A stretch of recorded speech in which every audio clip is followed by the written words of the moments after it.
Oke.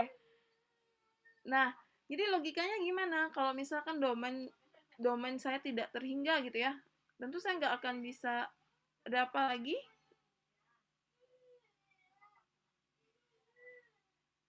Fatia kenapa ini?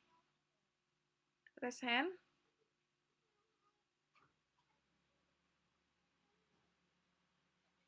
Oh, oke.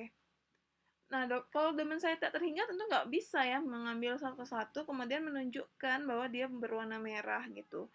Nah, kalau misalkan semuanya berwarna merah, tentu peluang terambilnya itu satu ya. Buktinya kan ya, kalau misalkan satu toples itu isinya kelereng merah, berapapun saya ambil pasti peluangnya satu gitu kan ya. Betul nggak? Betul nggak kalau misalkan saya bicara peluang gitu ya? Jadi kalau misalkan semua toples itu pas bernilai benar ya, semua kelereng di dalam toples itu bernilai benar, penyataannya berwarna merah itu benar penyataannya, maka logikanya adalah apapun yang saya ambil itu pasti berwarna merah karena logikanya kan kalau itu benar berarti kan secara acak pun saya ambil berarti dia pasti berwarna merah karena peluang terambil berwarna merah satu gitu kan ya. Jadi gimana cara membuktikannya? Cara membuktikannya kita ambil n sembarang gitu ya. Ambil n sembarang. Jadi pengambilan pengkata ambil di sini ya itu artinya dia diambilnya dikeluarkan itu secara acak gitu.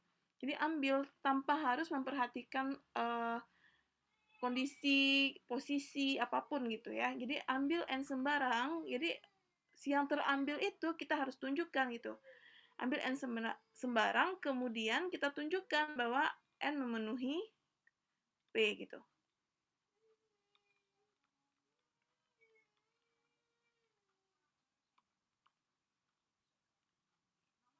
Kondisi p gitu ya.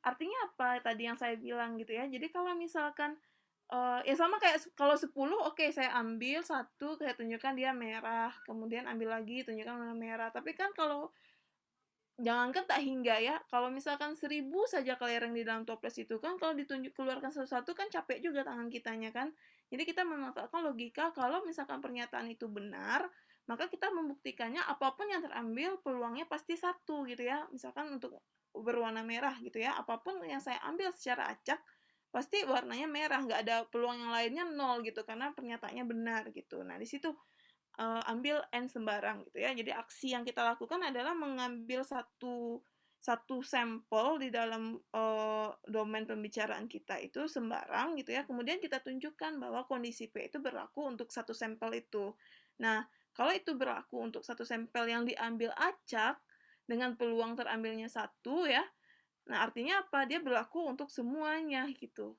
karena apa namanya karena dia berlaku apa namanya karena pengambilan sampelnya tuh acak gitu jadi nggak ada kasus apa namanya asumsi-asumsi yang harus kita pilih sehingga sampelnya tuh terambil gitu enggak karena diambilnya acak maka itu kondisi P itu berlaku untuk semua domain yang kita bicarakan gitu nah gimana kalau untuk menunjukkan kalimat berkuantor eksistensial gitu ya terdapat gitu ya. Nah, ini kita cukup ya kalau di sini karena dia terdapat ya. Kalau terdapat itu kan eksistensi ya. Minimal tuh ada kan ada satu saja itu udah membenarkan kalimat kita gitu ya.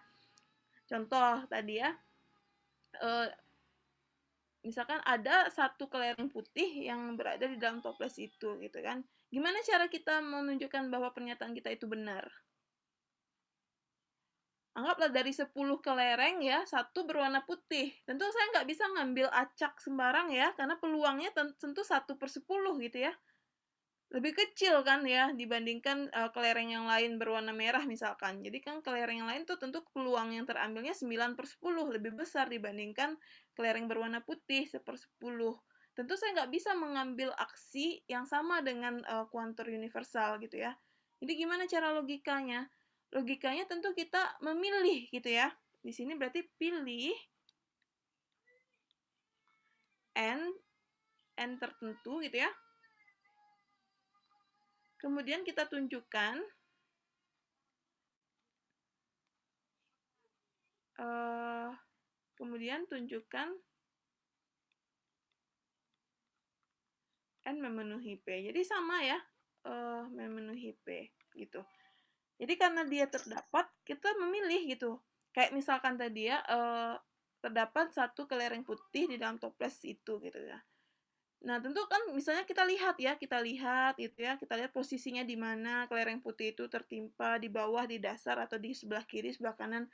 Jadi kita memilih sedemikian rupa gitu ya, sehingga kelereng putih itu terpilih gitu, sehingga kita tunjukkan bahwa, oh ini ada satu, ternyata pernyataan saya benar gitu. Jadi nggak bisa diambil sembarang gitu, karena peluang terambilnya kelereng yang tidak berwarna putih itu lebih besar dibandingkan yang berwarna putih gitu. Jadi kira-kira seperti itu logikanya. Jadi kata ambil dan pilih itu adalah aksi yang kita kenakan ke kalimat yang berkuantor universal dan terdapat gitu ya. Jadi jangan salah salah salah memakai kata gitu ya.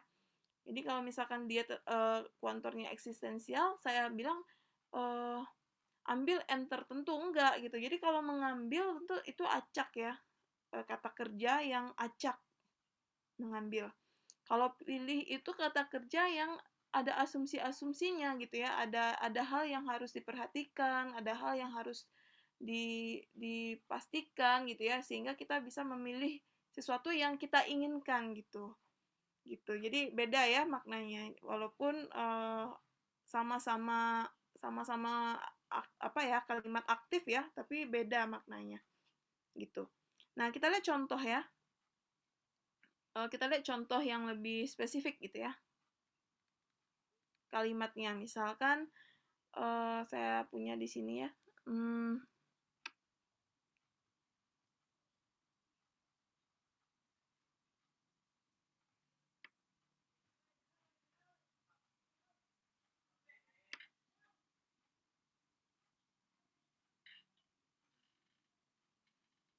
Oke, untuk kuantor eksistensial misalkan ya, contoh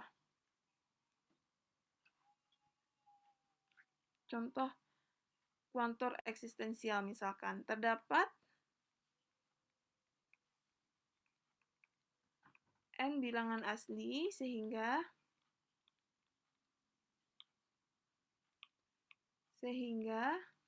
berlaku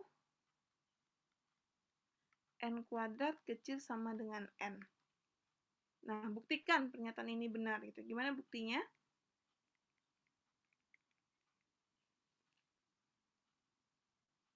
Gimana membuktikan kalimat berkuantor eksistensial ini bernilai benar? Katanya terdapat n bilangan asli sehingga berlaku n kuadrat kecil sama dengan n.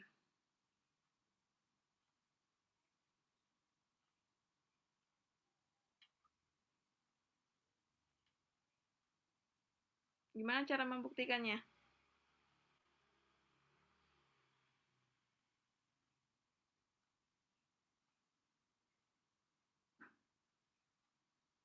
Ini ya, aksi kita pilih gitu ya. Berapa n yang memenuhi n kuadrat kecil sama dengan n? N sama dengan berapa? 1. Iya, kita pilih ya. Jadi kita cukup tunjukkan pilih n sama dengan 1 sehingga perhatikan 1 sama dengan n ya, sama dengan 1 kuadrat gitu ya, sama dengan ya boleh ya dibilang oke. N sama dengan 1 gitu ya, dikuadratkan sama dengan 1 kuadrat gitu ya, sama dengan n kuadrat gitu. Ini kan kecil atau sama dengan ya, jadi dia berlaku gitu ya, sehingga berlaku n kuadrat kecil sama dengan n gitu ya. Jadi dia nggak salah ya, kalau saya tulis kecil sama dengan ya nggak salah gitu, tapi kalau kecil saja ya salah jadinya gitu. Nah, jadi kata pilih di sini itu sudah sudah menyatakan bahwa ada satu saja. Nggak hanya satu ya sebenarnya, kalau misalkan dari domain bilangan asli itu kan tak berhingga ya, tak berhingga banyaknya. Nah, kalau dari tak berhingga itu ada 1.000.000 bilangan asli yang memenuhi itu masih katanya masih terdapat gitu. Ya, jadi 1.000.000 dari 1.000.000 bilangan asli pertama gitu, itu memenuhi satu kondisi, yang lainnya tidak gitu. Nah, itu masih memakai kata kuantor eksistensial terdapat. Sampai yang pokoknya dia tuh kayak sampel di dalam domain yang besar yang kita bicarakan gitu. Nah, minimal eksistensial tuh satu gitu ya, satu gitu. Nah, tentu kalau saya ganti kata terdapat di sini menjadi untuk setiap n, kalimatnya benar atau salah lagi? Kalau saya ganti di sini untuk setiap gitu ya, untuk setiap n bilangan asli berlaku n kuadrat kecil sama dengan n. Kalimatnya benar atau salah lagi? Salah, Bu. Salah. Ya, kenapa? Karena nggak demikian gitu ya, untuk hanya n sama dengan 1 yang memenuhi itu. Kalau n-nya 2, dia nggak berlaku lagi, karena kan n itu kan selisihnya dengan bilangan sesudahnya itu 1 gitu ya, naik gitu ya. Nah, kalau dikuadratkan itu lebih besar nilainya dibandingkan bukan bilangan kuadratnya gitu. Ya. Nah, gimana kalau misalkan saya mau punya kalimat yang berbentuk kuantor universal? Nah, kita lihat contohnya di sini.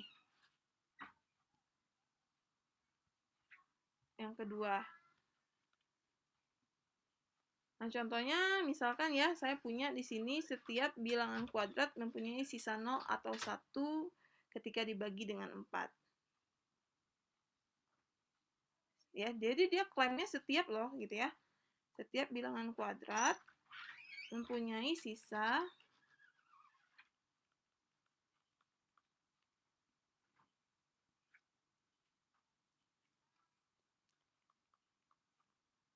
mempunyai sisa 0. Oops.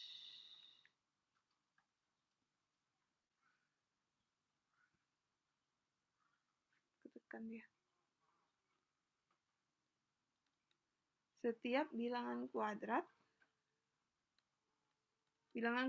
itu ini ya, 1, 4 gitu ya, 9 gitu. Setiap bilangan kuadrat mempunyai sisa 0 dan 1, 0 dan 1 gitu ya, ketika dibagi 0 atau 1 ketika dibagi dengan 4. Atau 1 ketika dibagi dengan 4 gitu.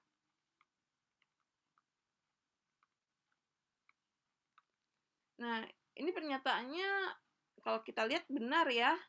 Coba kita lihat kalau misalkan tadi bilangan kuadrat ya, mulai dari 1 itu kan kalau dibagi dengan 4, setiap bilangan kuadrat mempunyai sisa 0 atau 1 ketika dibagi dengan 4.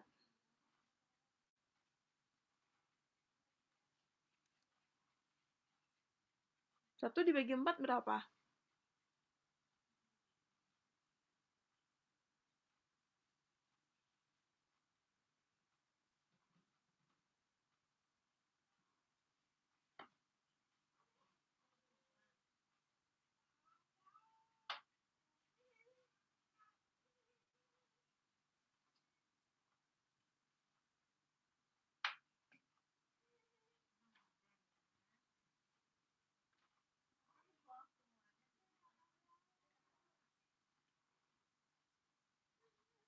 Bilangan kuadrat itu mulainya dari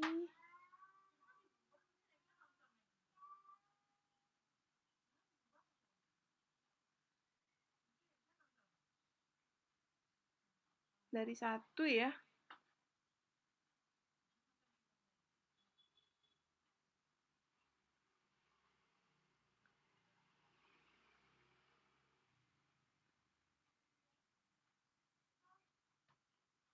Oke, dari 1. Ya, jadi kalau bilangan 1 dibagi 4, itu sisanya berapa?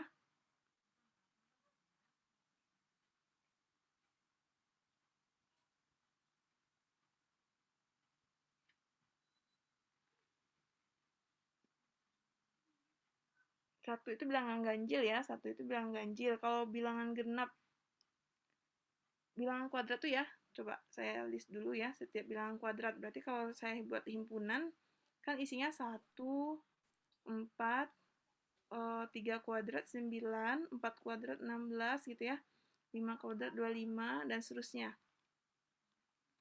Nah, ini katanya setiap bilangan kuadrat itu mempunyai sisa 0 atau 1 ketika dibagi 4 gitu ya.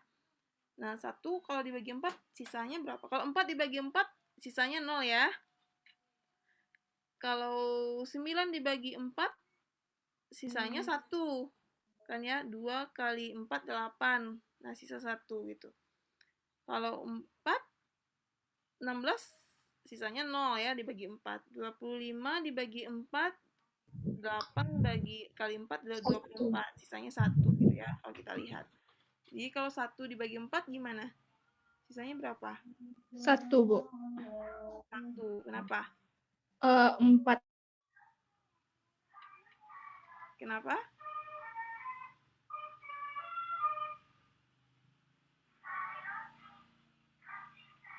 Kenapa?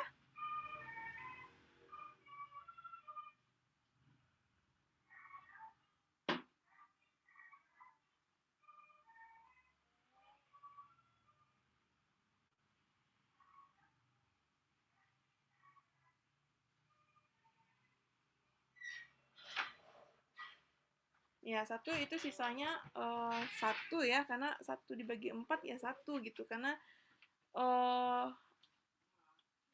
bersisa dia gitu ya, satunya itu nggak habis dibagi 4 gitu.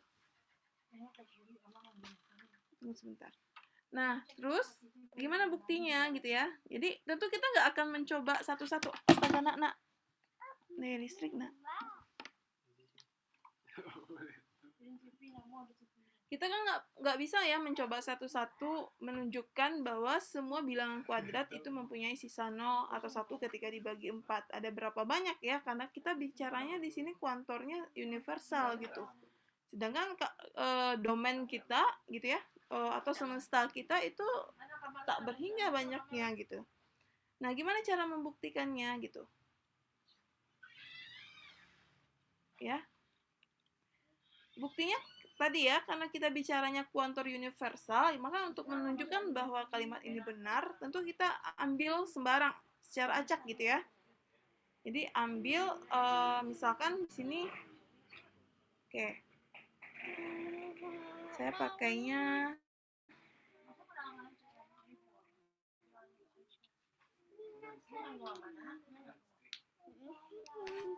oke. Saya ambil bilangan, jadi saya ambilnya di domainnya ya. Jadi ambil sembarang bilangan kuadrat. Jadi kata ambil ini itu adalah aksi untuk kuantor universal gitu ya. Jadi ambil sembarang bilangan kuadrat. Misalkan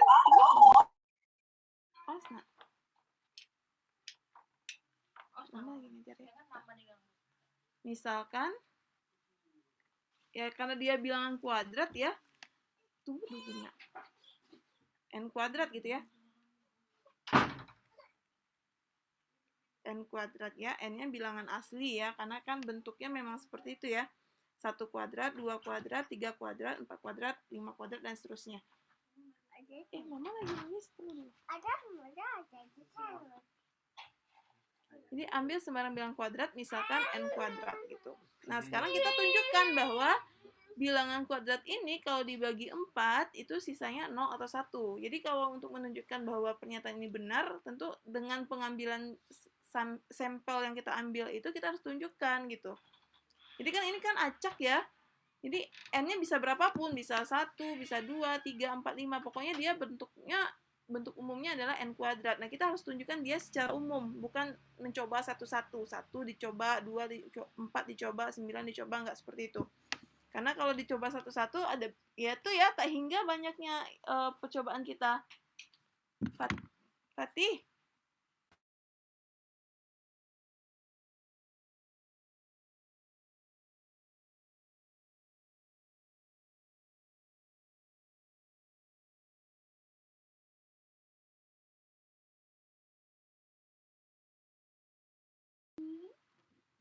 Nah, selanjutnya gimana cara kita menunjukkan bahwa kalau saya bagi 4 n kuadrat itu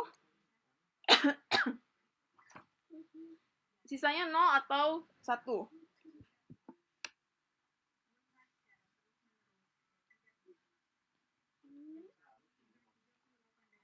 Ini ambil sembarang bilangan kuadrat, misalkan n kuadrat gitu ya bentuknya, bentuk umumnya. Nah, sekarang untuk menunjukkan sisanya 0 atau 1 ketika dibagi 4, tentu itu bergantung kepada n kita kan ya. Jadi kalau misalkan n-nya ganjil ya, kalau kita lihat tadi kan kalau n-nya ganjil sisanya pasti 1, karena 4 kan genap ya. Kalau n-nya genap, maka sisanya 0 kan? Kita kan udah punya tuh ya logikanya, tapi kita menuliskannya dengan bahasa yang apa ya? Dengan bahasa yang sistem yang matematis gitu ya. Jadi kalau kita lihat kan memang iya ya, kalau misalkan bilangan kuadratnya itu dibangun oleh n yang genap, maka sisanya dibagi 4 itu akan 0. Ya, habis dibagi 4 gitu kan. Tapi kalau misalkan n kuadrat kita itu dibangun oleh n yang bilangan ganjil, maka sisanya 1 gitu ya. Nah, itu tuh dipakai gitu pengamatan kita itu. Jadi di sini apa? Kalau kita ambil bilangan kuadrat, misalkan n kuadrat, tentu di situ ada dua kemungkinan ya. Jadi yang pertama adalah kemungkinan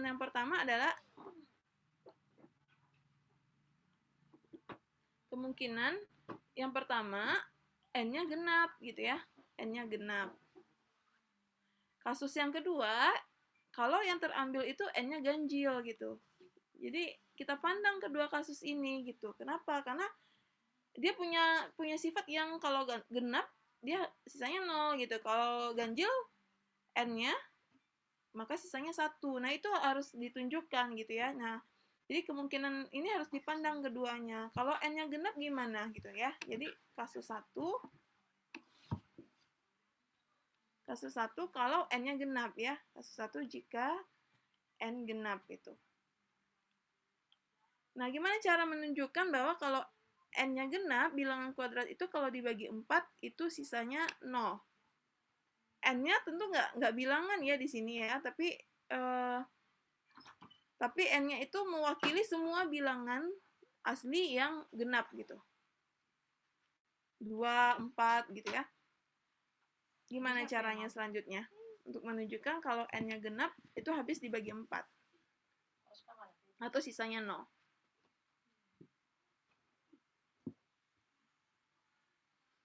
Ya, balik ke definisi ya, bahwa struktur bukti itu dibangun oleh kalimat yang bernilai benar. Salah satunya adalah definisi, teorema terkait gitu ya, atau sifat-sifat yang sudah dibuktikan kebenarannya gitu. Nah, balik lagi ke sini. Kalau n genap, definisinya apa? N genap itu apa maksudnya? Maka n itu bisa dituliskan sebagai kelipatan 2 ya. K-nya di sini kita anggap dia bilangan asli ya. Jadi K-nya di sini adalah mulai dari 1 ya, K-nya elemen n.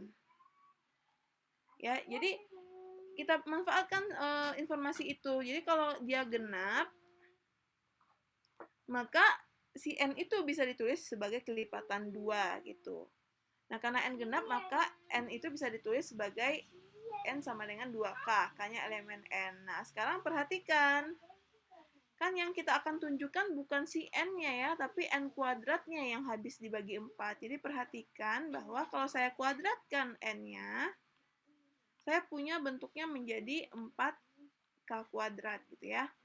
Nah, di sini kan kita lihat ya, bahwa si n kuadrat itu kalau n-nya genap, maka dia akan merupakan perkalian kelipatan 4 dari K dikuadratkan gitu ya. Ya, kalau kelipatan 4 tentu kita punya kalau dia akan habis dibagi 4 gitu ya. Jadi kalau ditulis ya, karena n kuadrat merupakan kelipatan 4,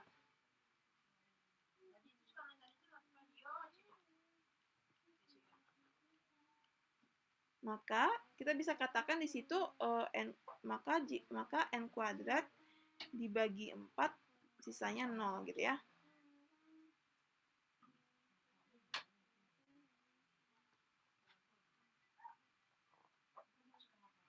Bersisa 0 gitu ya.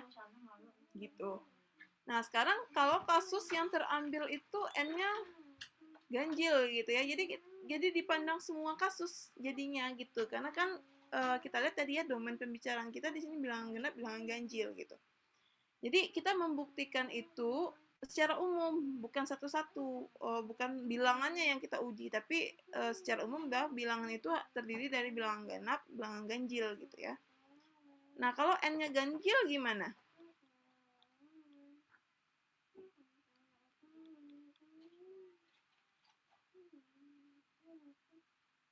Maka n itu bisa ditulis sebagai apa? 2K tambah 1 ya, K-nya bilangan asli. Oke. Nah, sama caranya ya, perhatikan. Kalau saya punya n kuadrat, maka saya punya di sini 2K tambah 1 dikuadratkan gitu ya. Atau saya punya 4K kuadrat ditambah 4K ditambah 1 gitu ya. Nah, saya buatlah dia dalam kelipatan 4 gitu ya. Kenapa? Karena tadi kan kalau dia merupakan kelipatan 4, berarti kalau dibagi 4 dia sisanya 0 gitu ya. Tapi kalau dia tidak habis dibagi 4, ada sisanya. Sisanya yang di belakangnya itu yang sisanya gitu ya. Jadi ini kan saya bisa tulis 4-nya dikeluarkan ya, K kuadrat ditambah K, 1-nya di luar gitu ya. Nah, di sini kan n kuadratnya adalah kelipatan 4 ditambah 1 gitu ya. Artinya apa? Dia akan habis dibagi 4 suku pertamanya, nah suku keduanya akan bersisa 1 gitu ya. Jadi dari sini kita punya jadi n kuadrat. Astaga, nak.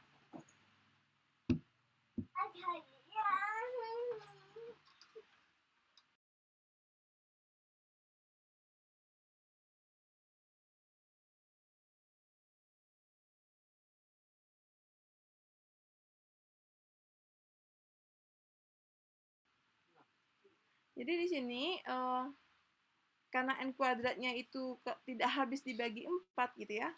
Jadi dia kan sisanya 1 ya, kelihatan di situ.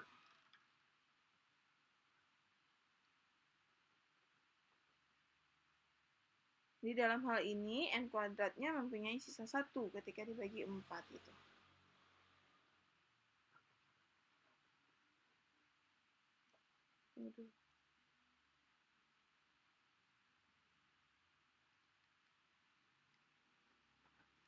Mempunyai sisa 1 ketika dibagi 4 gitu ya.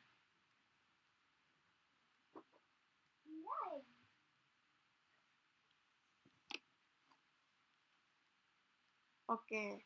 Nah, pernyataan kita kan setiap bilangan kuadrat itu mempunyai sisa 0 atau 1 ya. Jadi kata atau ini gimana nih? Atau dan, gimana cara membuktikannya?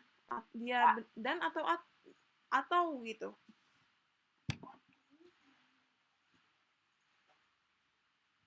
Nah, tentu nggak mungkin ya hal itu kalau misalkan saya ambil sembarang n kuadrat gitu ya. Nggak mungkin yang terambil itu bilangannya genap dan ganjil sekaligus gitu ya. Jadi pasti dia salah satu. Jadi sifat bilangan asli gitu ya.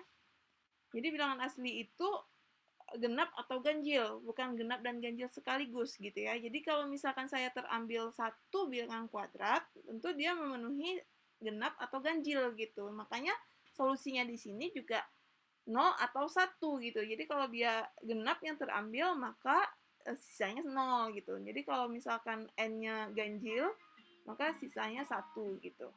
Ya. Jadi kata atau di sini ya karena kasus yang kita pandang ini nggak mungkin berlaku sekaligus dua-duanya untuk n genap dan ganjil gitu ya. Jadi makanya katanya atau di situ gitu. Jadi terbukti gitu ya. Terbukti. Nah, kira-kira seperti itu untuk membuktikan kalimat berkuantor universal. Ada pertanyaan mungkin?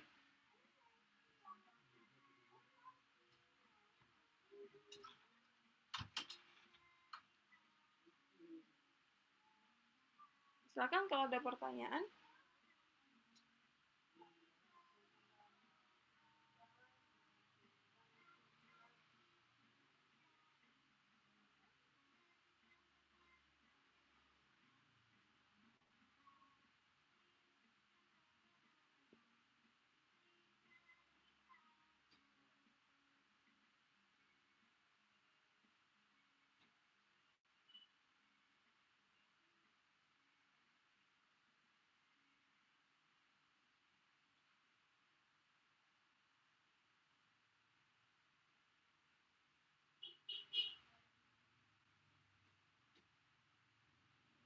Ini ada yang nyimak nggak sih? Nyimak, Bu. Nah, jawab ya kalau ada pertanyaan. Kalau ya ada ya silakan. Kalau enggak ya jawab nggak ada gitu. Jadi saya bisa lanjut gitu ya. Jadi saya nggak ngerasa ngomong sendiri gitu ya. Oke, saya rasa cukup jelas ya kalau misalnya tidak ada pertanyaan.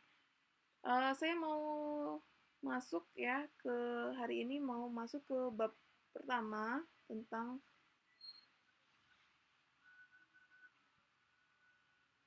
sistem bilangan real.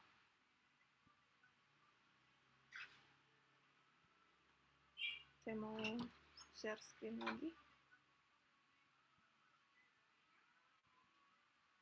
Oke, bilangan real ya, the real numbers. Sebagian himpunan bilangan real itu disebut juga sebagai sistem bilangan real gitu ya. Kenapa sistem gitu ya? Jadi kalau himpunan kan kita tahu ya himpunan itu kan kumpulan anggota-anggota yang kumpulan benda-benda yang memiliki sifat yang sama gitu ya. Nah, kadang disebut juga sebagai sistem gitu. Nah, kenapa sistem ya? Karena himpunan bilangan real itu dipandang sebagai lapangan ya. Kalau mungkin udah belajar di aljabar linier gitu ya, bahwa himpunan bilangan real itu adalah dipandang sebagai lapangan gitu. Lapangan itu apa gitu ya? Lapangan itu adalah himpunan yang bisa dilengkapi dengan operasi ya. Dalam hal itu penjumlahan dan perkalian gitu. Jadi dia lapangan yang dilengkapi dengan operasi. Makanya disebut sebagai sistem bilangan real gitu ya. Selain himpunan bilangan real, orang menyebutnya juga sebagai sistem bilangan real gitu. Nah, jadi yang kita kenal ya di kalkulus itu kan kita kan bicaranya kalau di kalkulus itu kan domainnya adalah himpunan bilangan real ya, bukan kompleks gitu. Begitu juga di analisis real, namanya aja analisis real ya. Jadi tentu domain pembicaraan kita adalah sistem bilangan real gitu. Beda lagi ya, nanti kalau misalnya saya bicara bilangan modulo, ya modulo kan di aljabar ya. Nah itu kan penjumlahannya beda lagi ya, bukan penjumlahan yang biasa kita kenal. Begitu juga perkaliannya gitu ya, beda-beda lagi gitu. Nah, ini penjumlahan dan perkalian yang biasa kita kenal. Bagaimana dengan pengurangan dan pembagian, Bu? Kenapa nggak didefinisikan juga di sistem bilangan real? Nah, pengurangan dan pembagian itu adalah operasi-operasi atau operasi-operasi yang merupakan kasus khusus dari penjumlahan dan perkalian gitu ya.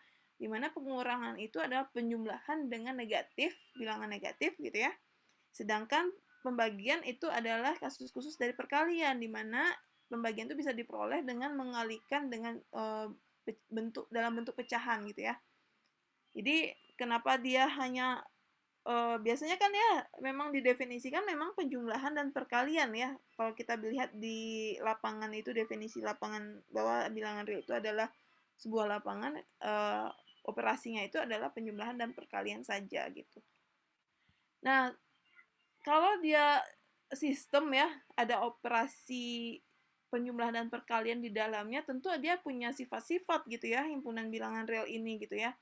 Nah, ada 3 sifat dari himpunan bilangan real ini gitu. Jadi himpunan bilangan real ini memang kan kalau digambarkan secara hierarki ruang himpunan gitu ya, maka dia itu paling besar ya di antara himpunan bilangan asli, ini yang bilangan asli gitu ya. Kemudian himpunan bilangan bulat gitu. Kemudian ada bilangan rasional gitu, Q, kemudian baru himpunan bilangan real. Jadi dia lebih paling besar dalam artian bukan paling banyak ya, tapi tentu lebih kompleks dibandingkan hierarki bilangan yang lebih sederhana seperti bilangan asli, bilangan bulat, bilangan rasional gitu. Tentu ada sifat-sifat yang tidak dipunya di bilangan asli, di bilangan bulat ataupun di bilangan rasional tentu saja ya, karena dia di sini sebagai semesta dari himpunan-himpunan bilangan asli, bulat, rasional dan irasional juga nantinya gitu ya. Nah, tentu ada sifat yang tidak dipunya dengan himpunan yang lebih kecil dari dia gitu. Nah, secara umum sifat-sifat himpunan bilangan real ya, sifat sistem atau himpunan bilangan real itu ada 3. Yang pertama adalah sifat aljabar gitu ya. Di sifat aljabar ini terkait dengan operasi yang terdefinisi di dalamnya gitu ya. Ada operasi penjumlahan dan perkalian ya. Jadi aljabar ini terkait dengan operasinya gitu ya, operasi bilangan yang elemen-elemen bilangan real gitu. Yang kedua ada namanya sifat urutan gitu.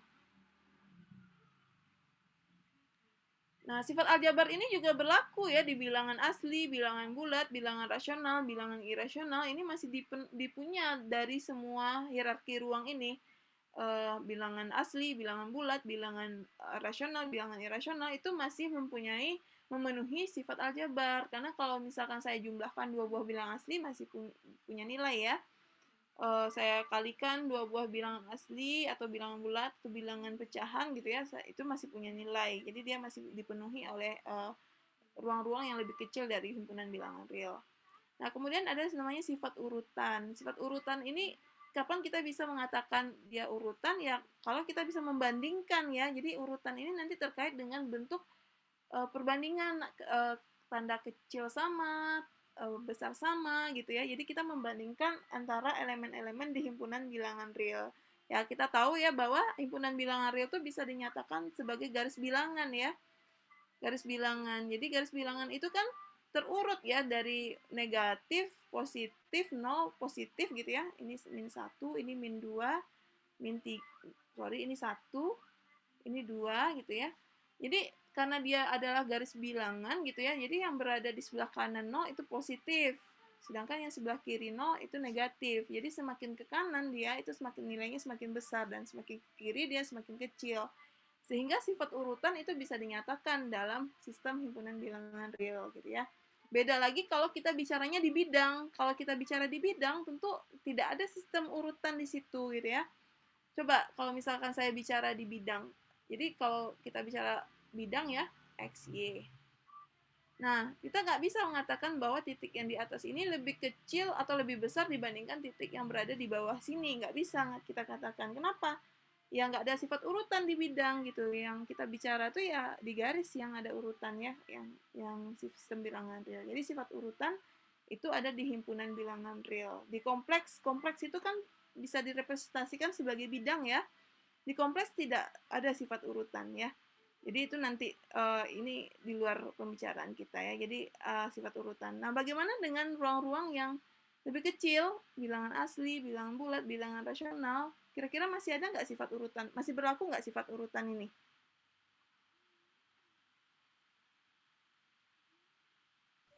Masih. Masih, betul ya. Jadi di bilangan asli ya 1 lebih kecil dari 2, 2 lebih kecil dari 3, bulat juga seperti itu, rasional juga seperti itu, irasional juga seperti itu gitu ya. Jadi masih berlaku gitu ya. Nah, kemudian apa dong bedanya himpunan bilangan real dengan himpunan bilangan asli, bilangan bulat, bilangan rasional? Kira-kira apa bedanya?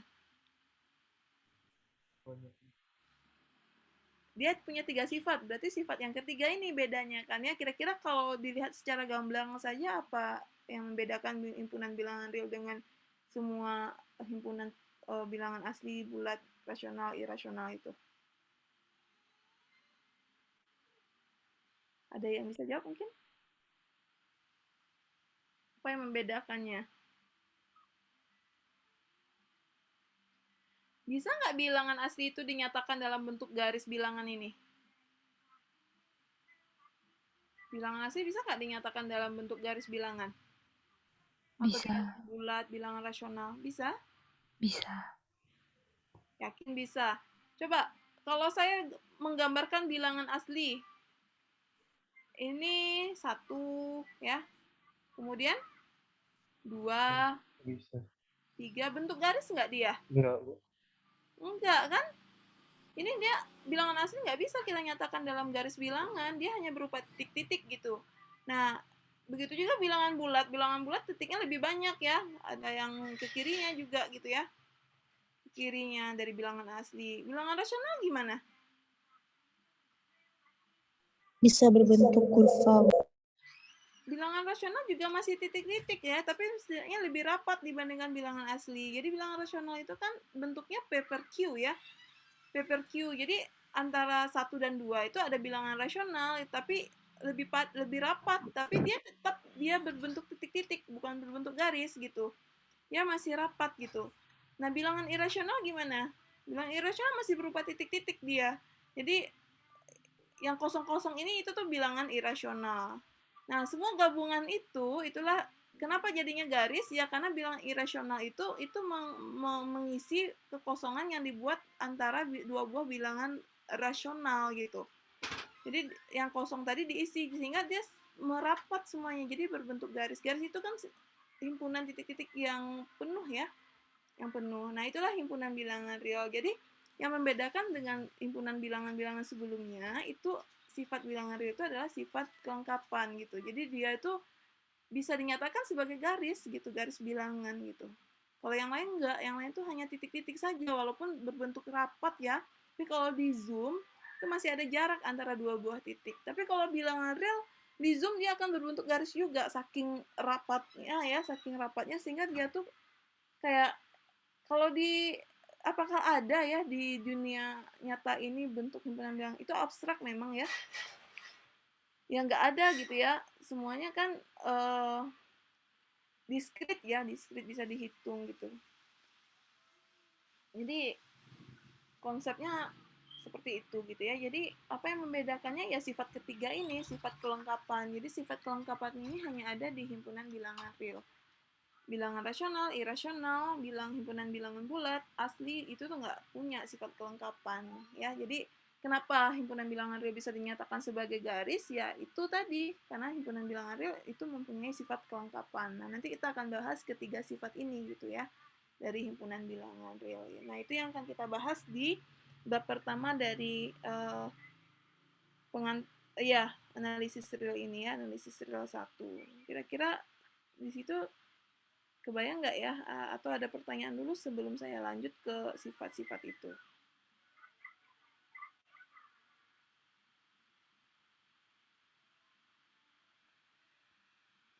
Ini kenapa nih beberapa keluar masuk keluar masuk? Nggak stabil ininya?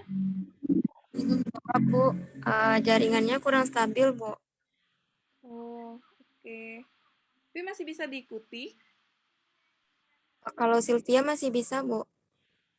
Ya, nanti kalau misalnya nggak bisa, nanti silakan diikuti yang rekamannya aja gitu ya. Tapi kalau masih bisa, silakan ya.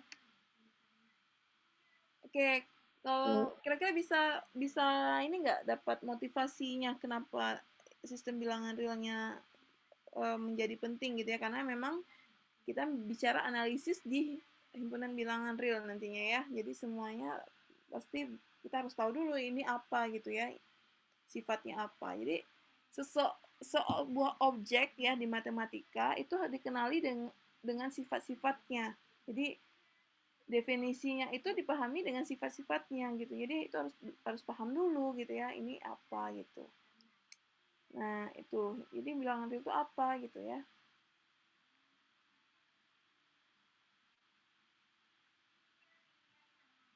Oke, saya lanjutkan kalau nggak ada pertanyaan ya. Baik, Bu. Iya, silakan. Siapa? Suaranya kecil.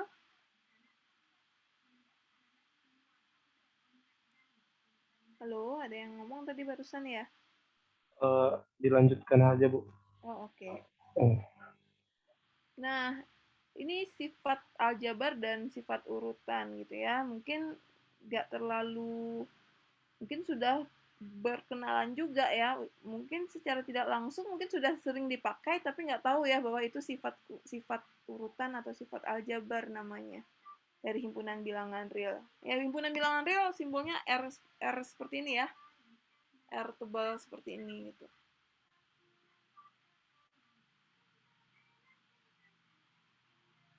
Ya, kira-kira itu ya. Nah, nanti mungkin yang agak panjang lebar itu akan dibahas mungkin yang sifat ketiga, karena sifat ketiga itu kan ini ya, yang membuat himpunan bilangan real itu menjadi unik gitu dibandingkan himpunan-himpunan bilangan yang lainnya gitu. Jadi di sini mungkin agak sekilas ya, mungkin di sini digabung nih menjadi section 2.1 gitu ya, aljabar dan order properties. Order properties itu sifat urutan ya, jadi sifat aljabar dan sifat urutan dari R. Nah, tentu aljabar tadi saya sudah singgung ya bahwa sifat aljabar itu terkait dengan operasi-operasi yang didefinisikan di himpunan bilangan real gitu ya. Jadi ada penjumlahan, addition, and multiplication ya, atau perkalian gitu. Nah, tadi pengurangan dan pembagian kenapa nggak dimasukkan? Karena kan kita biasa tuh ya dulu waktu SD kan ya penjumlahan kali-kali gitu ya hitungannya tuh pengurangan pembagian gitu ya. Nah, sebenarnya hanya ada dua konsepnya penjumlahan dan perkalian gitu ya. Nah, ini ya jadi karena sistem itu adalah himpunan bilangan real yang dilengkapi dengan operasi penjumlahan dan perkalian dinamakan dengan field ya. Field itu kan lapangan ya bahasa terjemahannya. Nah, apa itu field? Aksiomanya kan udah dipelajari ya, apalagi di aljabar linear elementer kayaknya sudah ini ya. Jadi operasi operasi biner itu ya dia punya dua bilangan yang dioperasikan gitu ya, yang dioperasikan. Jadi disimbolkan A plus B untuk penjumlahan, kemudian A titik B untuk perkalian. Di sini A dan B-nya elemen himpunan bilangan real. Nah, apa saja sifat aljabarnya? Ya, sifat aljabarnya itu terkait dengan definisi dari lapangan ya. Lapangan itu kan ada 8 ya kalau nggak salah ya, 8. Dia grup komutatif terhadap penjumlahan, kemudian grup komutatif terhadap perkalian, dan berlaku sifat distributif. Ya, ini mengulang lagi yang di aljabar itu. Ya, jadi apa sih konsep yang kita pakai? Oh, kenapa 2 ditambah 2 itu atau 2 ditambah 3 itu bisa hasilnya sama dengan 3 ditambah 2? Itu sudah lama kita pakai ya waktu kita SD malahan gitu ya. Atau misalkan kalau ada tanda kurung itu dikerjakan duluan gitu kan, tapi maknanya nggak berubah kan kalau misalkan saya menjumlahkan 3 buah bilangan, nggak berubah kalau saya mengerjakan yang mana yang duluan, kecuali ada perkalian. Kalau ada perkalian yang mana yang duluan itu dikurung gitu kan ya. Waktu SD secara tidak langsung kita sebenarnya sudah memakai konsep ini, tapi kita belum paham, belum mengerti, belum tahu itu apa gitu ya. Jadi konsep yang bisa dibalik bahwa 2 tambah 3 sama dengan 3 tambah 2 itu sebenarnya konsepnya komutatif, karena bilangan real itu bersifat ini komutatif gitu untuk setiap AB elemen R. Kemudian asosiatif gitu ya. Nah, ini grup ya, grup itu A1 sampai A4 itu grup penjumlahan, sedangkan M1 sampai M4 itu grup terhadap perkalian. Nah, kemudian eksistensi dari identitas dan inverse ya terhadap operasinya gitu ya. Jadi beda operasi, beda lagi identitasnya sama inverse-nya gitu. Nah, untuk yang penjumlahan identitasnya 0 ya, karena konsep identitas itu kan adalah kalau saya jumlahkan dengan unsur identitas, maka dia akan menghasilkan bilangan itu sendiri gitu ya. Itu identitas ya. Sama saja konsepnya. Baik itu fungsi identitas gitu ya, matriks identitas gitu ya. Intinya kan kalau kita kenakan identitas, ya dia akan menghasilkan dirinya sendiri. Nah, sekarang tergantung identitasnya terhadap penjumlahan atau perkalian gitu. Gitu ya. Nah, 0 itu adalah unsur identitas pada operasi penjumlahan ya. Jadi kalau saya jumlahkan suatu bilangan dengan 0, maka itu akan menghasilkan dirinya sendiri gitu ya. Kemudian untuk inverse dari suatu bilangan itu disimbolkan dengan min A ya. Jadi definisi inverse itu adalah kalau saya jumlahkan terhadap penjumlahan ya. Kalau saya jumlahkan dengan inverse-nya dia akan menghasilkan identitas gitu. Nah, itu definisinya. Jadi kalau kalau misalkan tergantung ya sekarang mau dijumlahkan atau dikalikan gitu kan. Jadi logikanya kan seperti itu. Nah, sekarang saya mau nanya nih, kalimat A3 dengan A4 apa bedanya ini? Ini kan apa bedanya? Yang satu kan kuantor eksistensi nih, there exists ya, there exists itu kan terdapat itu ya, terdapat suatu elemen 0 di R gitu. Nah, kalau yang A4 ini adalah kuantor universal for each A in R gitu ya. Jadi untuk setiap A di R gitu, there exists gitu. Nah, ini kalau yang ini kan there exists an element, jadi terdapat suatu elemen 0 di R sehingga ini berlaku untuk setiap A di R. Beda ya urutannya. Yang pertama ini terdapat dulu baru untuk setiap gitu ya. There exists. Yang ke A4 itu untuk setiap dulu baru terdapat there exists. Nah, kira-kira bedanya apa tuh? Jadi urutan pun juga berbeda maknanya ya. Jadi kalau misalnya dia dibangun dengan dua kuantor gitu ya, apakah sama? Ya enggak, tergantung posisinya di mana dulu gitu. Apakah eksistensi dulu atau universal duluan? Nah, itu berbeda maknanya. Siapa yang bisa menginterpretasikan A3 dan A4? Silakan.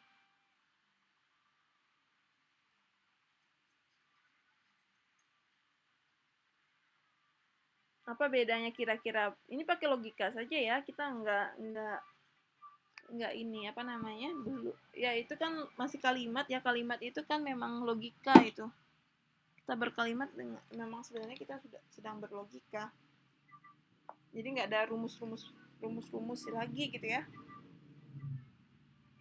Siapa yang bisa menjelaskan apa perbedaannya kalau saya balik posisi dari universal dan dengan eksistensial atau sebaliknya gitu?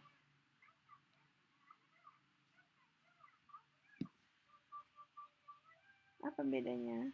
Ada yang bisa jawab? Atau sama saja mungkin? Beda, Bu. Oke, beda betul. Gimana caranya melihatnya perbedaannya itu?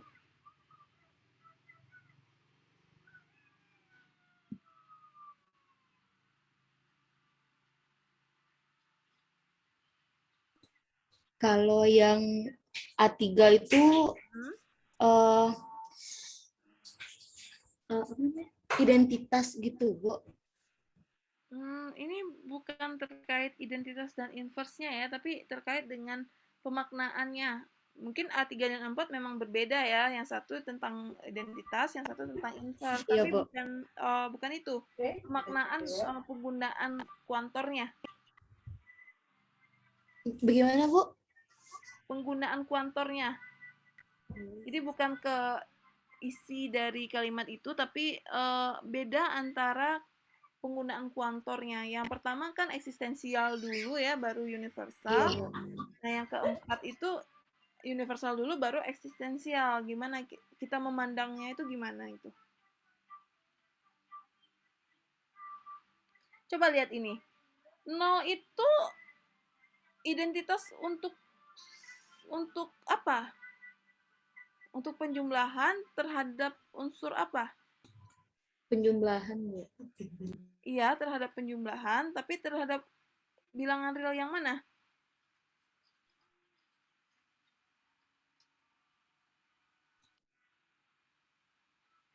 R positif.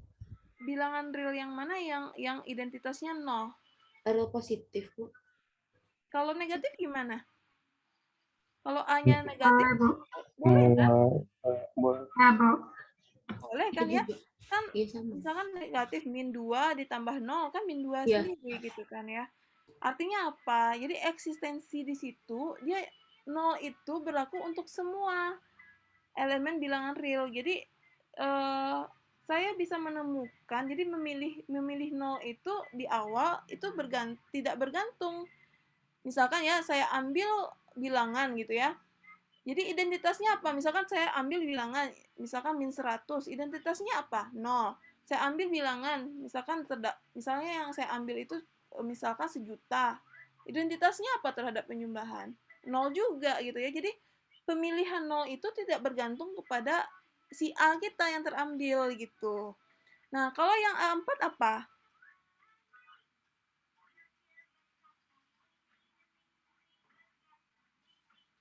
Inverse-nya itu tergantung terhadap A yang kita ambil. Jadi inverse-nya itu nggak sama untuk setiap A. Iya kan? Misalkan ya, kalau misalkan saya terambil 4, inverse-nya berapa?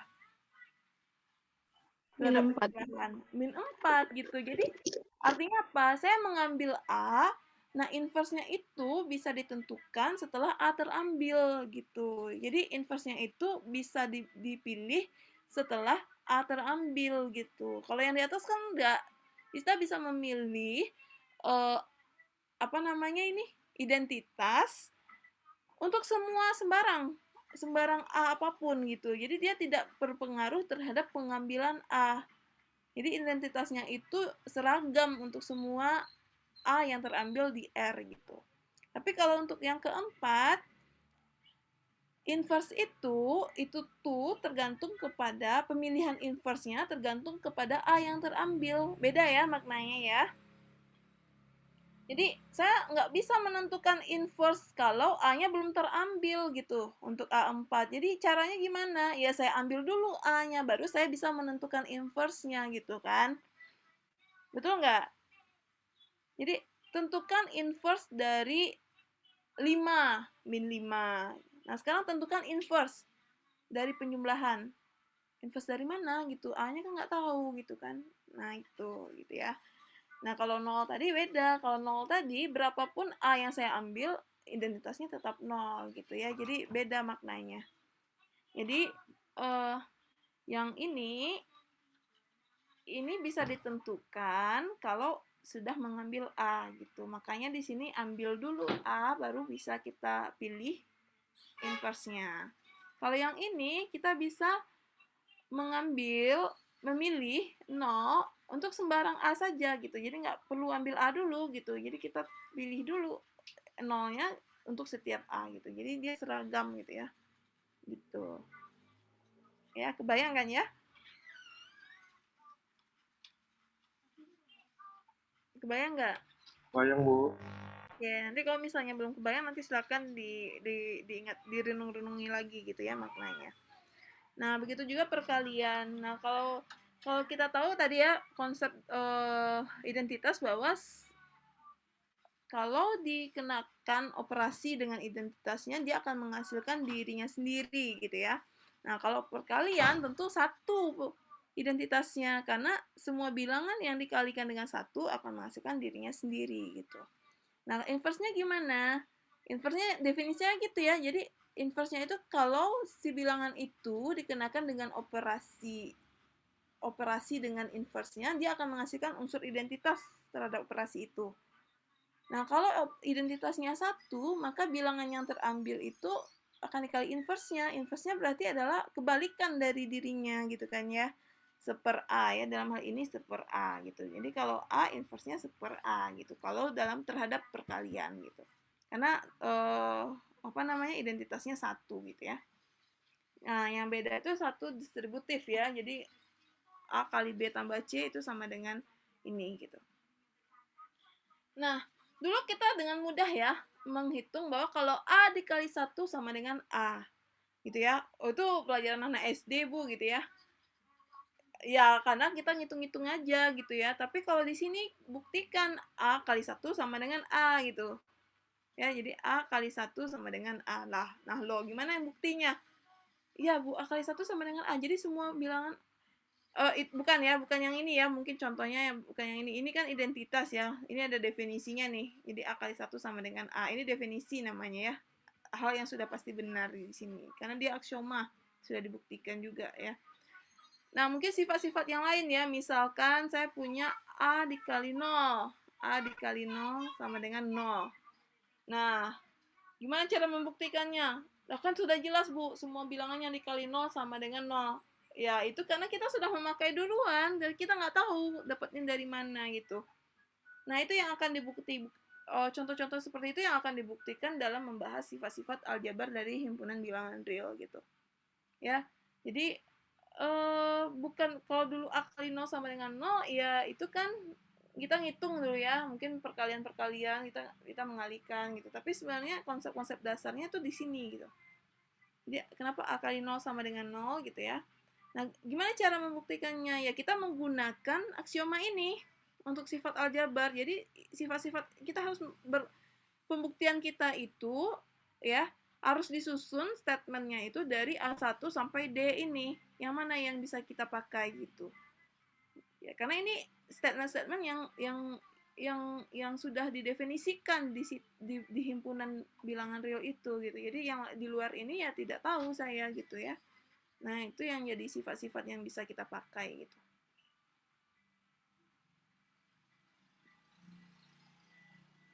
Seperti itu. Nah, ini contoh teorema. Jadi teorema itu apa sih ya? Teorema itu adalah sifat-sifat sebenarnya yang diturunkan dari definisi ya. Jadi teorema tentu nilainya kebenarannya perlu dibuktikan, sedangkan definisi itu nama sesuatu yang pasti bernilai benar gitu ya, karena dia didefinisikan, dinamakan dengan itu gitu. Jadi sifat turunannya itu teorema, tapi harus dibuktikan karena kan nggak mungkin ya sifat lain gitu ya yang tidak dinamakan sebagai dirinya itu harus dibuktikan kebenarannya gitu. Nah ini contoh yang mungkin kita sering pakai ya, tapi kita nggak tahu gimana cara buktiinnya. Aneh ya, kita sudah pakai, sudah hitung-hitungannya sudah canggih-canggih, tapi kita nggak tahu kalau dikasih soal seperti ini membuktikannya gimana. Yang pertama, jika Z dan A adalah elemen bilangan real ya, atau anggota-anggota himpunan bilangan real, maka kalau saya tambahkan Z dengan A sama dengan A. Ya, jadi jika Z tambah A sama dengan A, maka haruslah Z-nya sama dengan 0. Lah, itu kan sudah jelas, Bu, gitu ya, 0 tambah A sama dengan A. Tapi kalau diminta membuktikan, kita bingung kan? Mulai dari mana gitu ya? Mulai dari mana gitu ya? Itu kan sudah jelas. Kata sudah jelas itu karena kita sudah memakai untuk sesuatu yang hitung-hitungan yang lebih canggih. Jadi kita untuk yang sederhana tuh jadi lupa konsepnya. Kita jadi lupa apa ya? Yang lebih esensialnya jadi lupa gitu. Gimana cara membuktikan bahwa Z-nya 0 kalau Z tambah A-nya sama dengan A gitu. Begitu juga untuk yang bagian B, jika U dan B-nya tak 0, itu elemen di R, maka U kali B sama dengan B, itu maka haruslah U-nya sama dengan 1. Yang C-nya, jika A-nya elemen R, maka semua bilangan real dikali 0 sama dengan 0. Ini kan implikasi nih ya, jika. Jadi kalau A-nya elemen R, maka perkalian A dengan 0 itu haruslah sama dengan 0 ya, jika maka. Nah, ini harus dibuktikan gitu. Nah, kita kan enak-enak saja kita pakai ya. Kita pakai tanpa tahu benar nggak ya itu ya. Tapi kalau sudah kita pakai tentu clue-nya sudah benar gitu ya. Nggak mungkin salah konsep gitu ya yang kita pakai sebelumnya. Nah, semua kalimat ABC ini bentuknya implikasi. Nah, buktinya tentu ada bukti langsung, ada bukti tidak langsung ya, tergantung kita mau memakainya yang seperti apa. Tapi ingat lagi bahwa instrumen bukti itu disusun dari definisi atau dari teorema yang sudah dibuktikan kebenarannya ya. Dalam hal ini tentu teoremanya nggak ada nih. Ini kan teorema pertama ya di buku ini. Yang sudah kita kenal adalah yang ini. Sifat aljabar ini, sifat aljabar bilangan real ini atau lapangan ini ya, definisi lapangan dari R. Nah, gimana buktinya gitu ya? Nah, ini sekali lagi ya, style menulis bisa berbeda-beda gitu ya, style menulis jika maka membuktikan gitu. Tapi intinya adalah logikanya sama gitu ya, jadi style menulis berbeda. Nah, di situ kelihatan ya bahwa kalau orang logikanya sama tapi berbeda itu wah ini benar gitu, tapi kadang kadang menjiplak bahasanya yang sama gitu ya, logikanya kemana-mana itu kelihatan ya. Jadi jangan kira saya nggak tahu gitu. Orang yang menulis saja tanpa paham maknanya, tanpa logikanya tuh hancur dalam tulisannya itu. Walaupun tulisannya rapi gitu ya, tapi nggak ngalir gitu logikanya itu gitu. Jadi kelihatan. Apalagi kalau bahasanya sama, itu udah jelas aja ya, nggak mungkin gitu. Nggak mungkin kalau orang menjelaskan pikirannya dengan bahasa yang sama, identik gitu, nggak mungkin. gitu. Jadi beda ya dengan kalkulus, mungkin kita bisa mendapatkan hitungan yang sama gitu ya. Tapi kalau untuk membuktikan bukti yang identik itu nggak mungkin gitu. Nah sekarang kita lihat untuk yang A. Nah buktinya gimana ya? Tentu kita harus menggunakan properti atau sifat-sifat aljabar yang sudah diketahui gitu ya. Gimana cara membuktikan Z tambah A sama dengan A gitu ya. Jadi ini di buku ya, mungkin dia bisa langsung saja ya. Jadi misalkan saya punya premisnya di sini apa? Z, A elemen R. Ya, itu premisnya kan ya. Jika Z dan A elemen R dan dia nggak hanya itu, selain dia elemen R, dia juga memenuhi sifat Z tambah A sama dengan A. Jadi ini yang diketahui. Nah, kita akan tunjukkan, ya ini implikasi kan ya, Z sama dengan 0, gitu. Nah, kita harus bergerak dari yang diketahui untuk mendapatkan yang akan ditunjukkan, gitu kan. Nah, kira-kira dari yang diketahui ini, kita apakan? Triknya tuh kita apakan sehingga kita punya Z-nya sama dengan 0. Nah, dia menggunakan beberapa sifat dari sifat aljabar tadi gitu ya, A3, A4, A2, dan per stepnya dijelaskan ya. Jadi coba saya punya ini Z dan A elemen R. Tentu Z dan A ini memenuhi 9 sifat ini ya. Z dan A-nya elemen R gitu. Jadi Z dan A itu memenuhi 9 sifat ini gitu. Karena dia elemen R. Kemudian Z tambah A sama dengan A gitu ya. Jadi mulai dari sana. Jadi perhatikan Z tambah A sama dengan A. Nah, sekarang saya mau memperoleh Z sama dengan 0.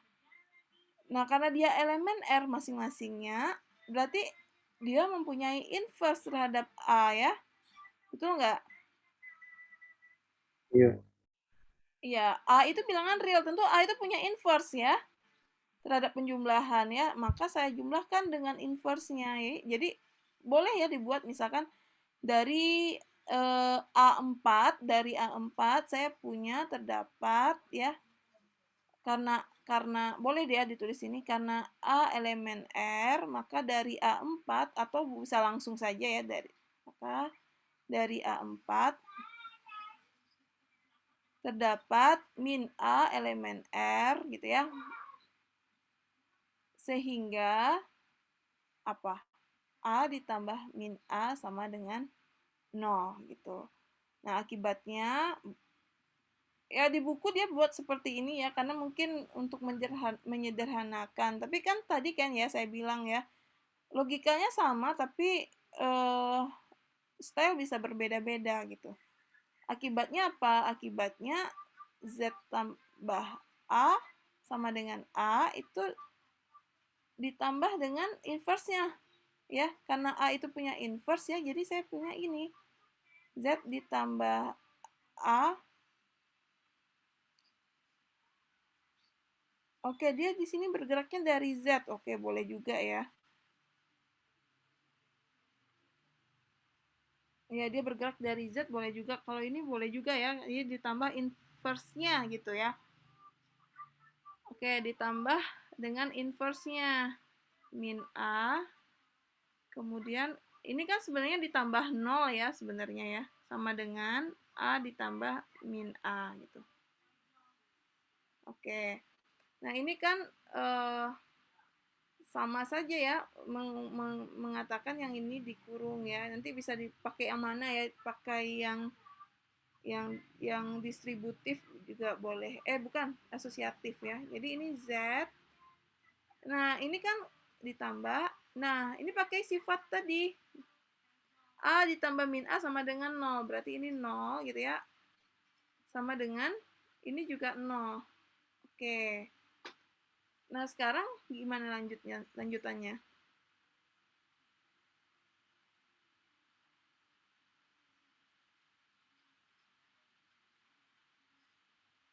Z ditambah 0 sama dengan 0. Berarti Z ditambah 0 apa jadinya? Ya, di sini saya sambung ya. Karena Z elemen R, maka terdapat 0 elemen R, sehingga apa? Sehingga Z tambah 0 sama dengan Z. Nah, sehingga di sini Z tambah 0-nya sama dengan Z gitu. Jika dan hanya jika dan hanya jika. Jadi Z tambah 0-nya sama dengan Z dari mana? Dari eksistensi dari identitas gitu. Jadi setiap langkah kita itu dijamin oleh si sifat aljabar tadi gitu ya. Jadi ini nggak otomatis nih. Gimana dari baris 3 ini ke baris keempat ini gimana? Ya dari eksistensi dari 0 tadi, bahwa semua bilangan yang ditambahkan dengan 0 sebagai identitas sama dengan dirinya sendiri gitu ya. Dalam hal ini terus kirinya jadi Z, terus kanannya tetap 0 gitu. Jadi kita bisa bergerak dari yang diketahui atau sebaliknya kalau dia bergeraknya dari Z. Nah, kita tunjukkan Z-nya sama dengan 0. Ya itu ya. Logikanya sama tapi stylenya berbeda gitu. Apakah salah? Enggak gitu ya. Logikanya kan betul gitu, ngalir gitu. Gitu. Jadi bisa bergerak dari Z ya, kita tunjukkan Z-nya sama dengan 0. Z itu kalau dalam hal ini kan bisa ditulis Z tambah 0 karena 0 Z-nya elemen R berarti ada identitas 0 yang membuat Z tambah 0 sama dengan Z gitu kan. Nah, sama dengan selanjutnya 0 ini itu kan diperoleh dari A ditambah dengan inverse-nya ya, dari sifat ke A4 ya inverse-nya. Jadi 0 di sini diperoleh dari A ditambahkan dengan inverse-nya. Berarti saya bisa tulis 0-nya sebagai A tambah min A gitu. Nah, selanjutnya saya bisa ganti kan ya, pakai distributif ya, A2. Jadi sama dengan selanjutnya ini, itu saya ganti kurungnya. Yang tadi A tambah min A, sekarang saya Z tambah A, gitu ya. Nah, Z tambah A diketahui sama dengan A. Ya, ini boleh, jadi dimanfaatkan. Jadi, apa yang diberitahu itu sebenarnya itu bermanfaat ya. Kalau dalam hal ini kan Z tambah A sama dengan A. Jadi, yang suku pertama itu menjadi A, yang suku kedua menjadi min A. Nah, ini adalah, nah selanjutnya sama dengan ini, sama dengan nolnya gimana? Ya, karena dari sifat inverse tadi, bahwa A ditambah min A itu akan sama dengan 0. Jadi, semua langkah ini ya, 1, 2, 3, 4, itu berdasarkan dari sifat aljabar tadi, A3, A4, A2, A4 gitu. Jadi bukan berdasarkan pengalaman kita dalam menghitung-hitung penjumlahan dan perkalian, bukan gitu ya. Jadi semua statement ini harus terdaftar di definisi ini gitu, di definisi ini gitu. Jadi kalau di luar itu nggak diterima gitu ya. Seperti itu. Nah, bagian B juga terserah mau mulai dari mana, mau mulai dari yang diketahui gitu ya, atau mau yang serupa buku ini gitu ya. Yang jelas bisa menunjukkan Z sama dengan 0 ya. Jadi semua informasi ini pasti kepakai ya. Jadi nggak kalau kita misalkan ya, kita menunjukkan sesuatu pernyataan, kemudian yang diketahuinya nggak kepake gitu kan, itu pasti ada yang salah yang kita tunjukkan. Jadi informasi premisnya itu tuh pasti bermanfaat untuk metode pembuktian kita gitu ya. Nah, kalau misalkan kita membuktikan suatu pernyataan, kemudian premisnya belum kepakai, nah kita harus mencurigai bahwa ada yang hilang di pembuktian kita itu gitu. Gitu ya. Jadi premis itu pasti kan akibat ya. Jadi sebab akibat. Kalau sebabnya nggak dipakai ya akibatnya dari mana dong datangnya gitu kan, pasti ada yang salah gitu kan implikasinya gitu. Nah, untuk yang B caranya serupa ya, tapi ini untuk perkalian, jadi dia pakai M3, M4, M2. Terserah mau bergerak dari yang mana dulu gitu ya, kayak saya atau yang kayak di buku gitu. Jadi yang pertama ini itu dijamin dari identitas perkalian, bahwa U sama dengan U kali 1. Nah, sama dengan yang kedua, ini dijamin, jadi 1 di sini itu diganti dengan B kali 1 per B. Itu dijamin dari si inverse dari perkalian, bahwa B kali 1 per B sama dengan 1. Nah, sama dengan selanjutnya, ini menggunakan sifat asosiatif, ya, yang M2. Jadi kalau saya mengerjakan B kali 1 per B, itu sama saja saya mengerjakan U kali B duluan, gitu ya. Nah, U kali B diketahui dari premisnya sama dengan B. Ya, jadi sama dengan selanjutnya ini menggunakan premisnya. U kali B sama dengan B. Nah, kemudian sama dengan selanjutnya ini sama dengan 1 itu dari sifat inverse, bahwa B dikali inverse-nya sama dengan 1 gitu. Jadi saya punya U sama dengan 1 gitu ya. Nah, bagian yang C juga gimana caranya gitu. Menunjukkan A ditambah kali 0 sama dengan 0 untuk setiap A elemen R. Jadi di sini dia hanya memberikan A elemen R premisnya. Ya, kalau A elemen R ini singkat ya. Kalau dituliskan cuma A elemen R, tapi kalau dimaknai secara implisit ya, A elemen R berarti A itu memenuhi 9 sifat ini, 1 2 3 4 5 9, tapi bisa diringkas dengan penulisan A elemen R saja. Jadi kalau A elemen R berarti si A itu memenuhi sifat 9 ini gitu ya secara implisitnya gitu. Makanya itu informasi yang sebenarnya walaupun hanya 3 huruf ya di sini, tapi sebenarnya itu tuh maknanya banyak gitu ya, maknanya banyak. Sehingga saya bisa menggunakan dia dengan menggunakan sifat-sifat di aljabar tadi gitu ya. Nah, gimana cara menunjukkannya? A kali 0 sama dengan A. Nah, dia pakai seperti ini ya. A dikali 0 sama dengan A dikali 0 sama dengan A. Sama dengan 0 gitu ya. Nah, gimana cara buktinya idenya ini? Ini coba tangkap idenya.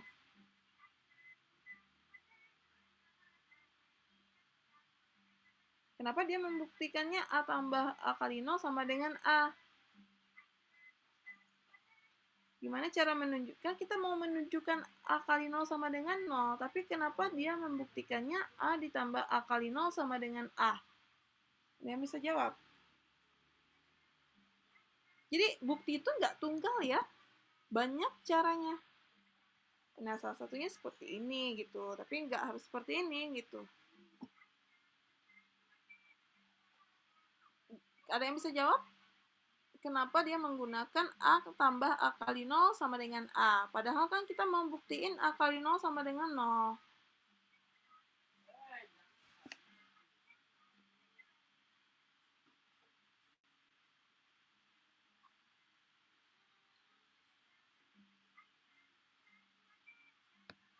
Coba ada yang bisa jawab. Nggak perlu takut salah ya.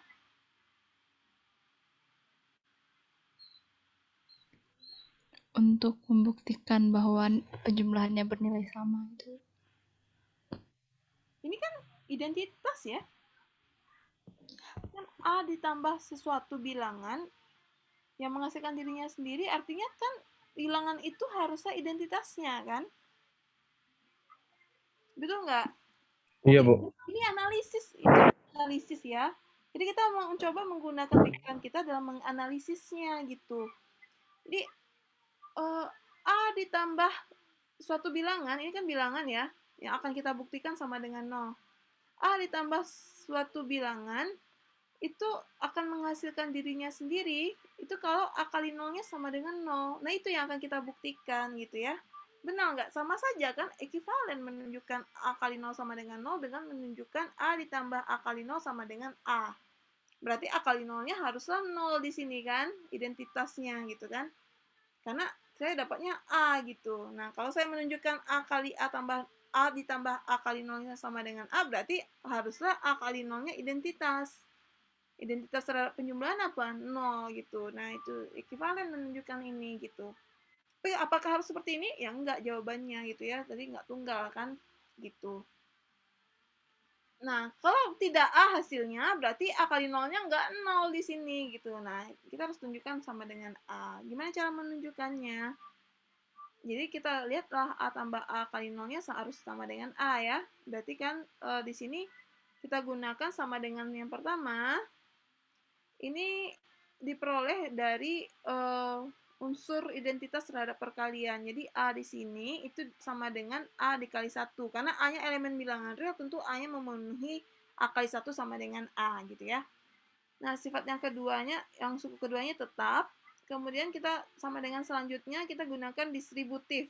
Karena 1 elemen R, 0 elemen R, A elemen R, maka kita bisa pakai sifat distributif di sini gitu ya. A-nya dikeluarkan jadi 1 tambah 0. Nah, 1 elemen R, 0 identitas terhadap penjumlahan, maka 1 tambah 0 sama dengan 1 ya. Jadi sama dengan selanjutnya A-nya tetap. 1 ini diperoleh dari, karena 1 elemen R berarti identitasnya 0, berarti 1 tambah 0 sama dengan 1 ya. Nah, selanjutnya sama dengan A-nya gimana? Sama dengan A-nya itu diperoleh dari A elemen R, berarti A dikali identitas terhadap perkalian 1 itu juga menghasilkan nilai A gitu ya. Jadi ini yang terakhir ini berdasarkan M4 ya, M3 sama dengan A. Nah, dengan menunjukkan A ditambah A kali 0 sama dengan A, artinya mau tidak mau A kali 0-nya itu adalah identitas terhadap penjumlahan gitu ya, atau sama dengan 0 gitu. Ya, jadi idenya seperti itu logikanya gitu. Ya, untuk membuktikannya. Nah, nanti cara yang lain juga banyak ya, nanti silakan di otak-atik gitu ya, dianalisis yang mana kira-kira yang bisa menunjukkan itu. Jadi premisnya di sini A elemen R saja, tapi sebenarnya ya itu ya, dia memenuhi 9 ini gitu. Ada pertanyaan? Ini ada sifat teorema lain ya, nanti kita lanjutkan di Jumat, insya Allah. Ada pertanyaan lagi? Ya, jadi kita nanti akan berkaitan dengan kalimat-kalimat matematika. Kan saya udah bilang dari awal ya, isi mata kuliah ini adalah pembuktian kalimat matematika. Kalimatnya bisa berbentuk berkuantor atau yang implikatif atau yang lain gitu ya. Nah, tapi jenis kalimat matematika kita itu punya topik-topiknya. Ada yang tentang bilangan real, ada yang tentang limit, ada yang tentang turunan, ada yang tentang integral. Tapi konsepnya adalah kita membuktikan bahwa pernyataan matematika itu bernilai benar gitu. Jadi pernyataannya kan banyak ya. Ada yang terkait bilangan asli, ada yang terkait dengan barisan gitu ya. Nanti kita akan bahas konsep-konsep itu. Ada pertanyaan? Kalau enggak kita cukupkan ya teman hari ini. Nanti silakan pelajari. Ada yang mau bertanya?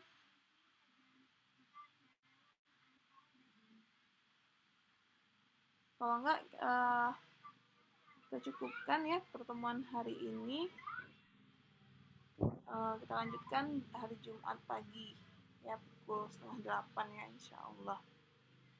Kalau ada pertanyaan jangan sungkan ditanyakan ya, karena mumpung di awal, jadi tidak menyumbat. Kalau sudah banyak yang menyumbat, tentu logikanya nggak ngalir lagi gitu nanti di bab-bab selanjutnya gitu ya. Jadi silakan ditanyakan, jangan sungkan. Kalaupun malu di grup, silakan japri juga nggak apa-apa.